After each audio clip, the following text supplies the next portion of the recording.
we're talking about these collection agencies. I guess my big question is, who are these people who work for collection agencies? Can you give me a sense of the Sure. demographic or the Sure. type of people they are? I think what you're going to find is that a lot of them would be in their 20s or 30s. They tend to be people who don't have a lot of education. And it's really a commission sales job. Okay. I'd say probably about 40% of collectors are women. I can remember one collection agency that I did work for. They had a 1-week training program, and I can remember some of the new hires coming in, and some of these people, they didn't particularly like the job. They didn't come back after the coffee break on their first day. So a lot of these people will work as collectors for 2 or 3 months and find that they just don't enjoy it, and they'll just quit. So there's a fair bit of turnover.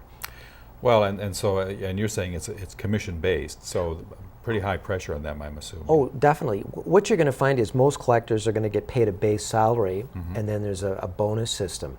Now, if you're a really good collector, you could probably make somewhere around $75,000 or $80,000 a year. Really? Now, at the same time, if you're a collector and you're not performing very well, there's a good chance that you could be fired. So this means that there's tremendous pressure on collectors. There's pressure on collectors to go out there and get more money so that they don't lose their job. And then there's also pressure to go out there and get a big fat commission check.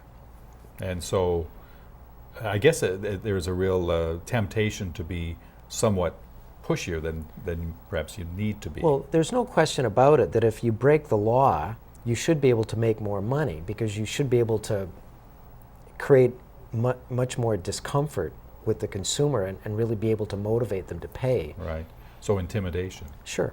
Yeah. So what kinds of threats would someone like this use on a creditor? Well, in my book, Wolf at the Door, I give this one example where a collector had phoned up a woman and indicated that he was sending the sheriff around to their house at around 5 o'clock, and that she was to put all of her the television on all the electronics products and their DVD and their stereo, put it out in the front yard. Right. So when the sheriff came by at 5 o'clock, that the sheriff would come and take it.